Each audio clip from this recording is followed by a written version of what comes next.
le XVIIe siècle en Angleterre, c'est le triomphe de ce qu'on appelle les consortes de viol. Nous accueillons maintenant le Lacrimé Consort.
Le Lacrimé Consort, bienvenue à la boîte à musique.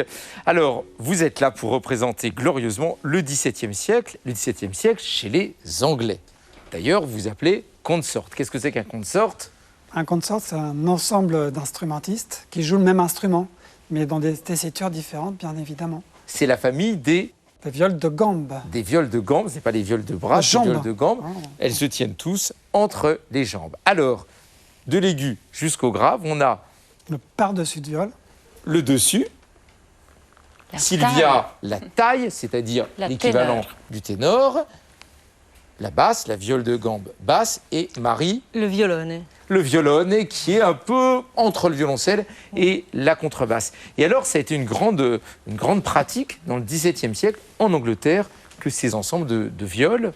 Et le XVIIe, c'est Henri VIII, qui n'a pas été très gentil avec ses différentes épouses. Et on parlait tout à l'heure de l'importance qui était donnée à l'art, mais je crois qu'Henri VIII jouait de la viole. Il devait sûrement jouer du luth ou de la viole comme tout le monde faisait à l'époque, hein, puisque c'était, disons, les instruments nobles, contrairement à des instruments un peu plus triviaux qui pouvaient se jouer dans la rue. Nous, on pouvait jouer d'abord cassis, forcément, on jouait en intérieur, alors, dans les cours, mais aussi dans les églises, dans les salons. Et alors, on dit qu'il a composé un des thèmes les plus connus de la musique, qui est le thème de Greensleeve. Tu nous le joues? Je vais faire le luth avec le piano. Voilà.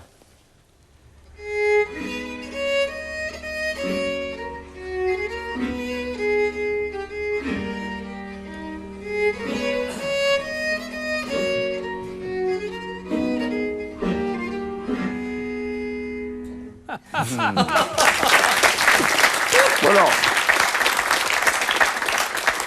Ce que j'adore, c'est que donc Philippe joue du par-dessus, donc c'est un par-dessuiste. C'est bien ça qu'on dit. Voilà, et puis il faut dire que, par exemple, en France, au XVIIIe siècle, c'était l'instrument de ces dames. Toute dame de bonne compagnie devait jouer du par-dessus de viol. Et alors, il y a une grande lutte entre la famille des viols et puis une nouvelle famille qui est arrivée, qui petit à petit a pris le dessus, qui est la famille violon, alto, violoncelle, contrebasse. C'était quoi? On appelait ça des viols de bras? Au départ, oui. On a mis des viols comme ça sur les bras. C'est devenu les viola da braccio qui ont donné naissance au violon. En tout cas, il y a une douceur du timbre. Enfin, c'est d'ailleurs ce qui était revendiqué à l'époque, hein, dans un premier temps. Tous les gens qui étaient du côté de la viole de gamme m'ont dit mais quelle horreur, le violoncelle, le violon, c'est trivial, ça joue faux. Maintenant, reste à prouver en quoi cet instrument est particulièrement expressif, particulièrement doux, ce qui a fait penser que c'était supérieur à notre famille moderne de cordes. Tout à l'heure, vous avez joué une petite danse. Gaillarde. Une gaillarde Holborn, qui est un compositeur anglais. Donc c'était danser et maintenant, place au sentiment avec... Une sarabande de Matthew Locke.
Merci beaucoup à la Crimée Consort, que l'on retrouve à la fin du mois à Deauville et au Festival de la Chaise-Dieu ou dans leur dernier CD. Et je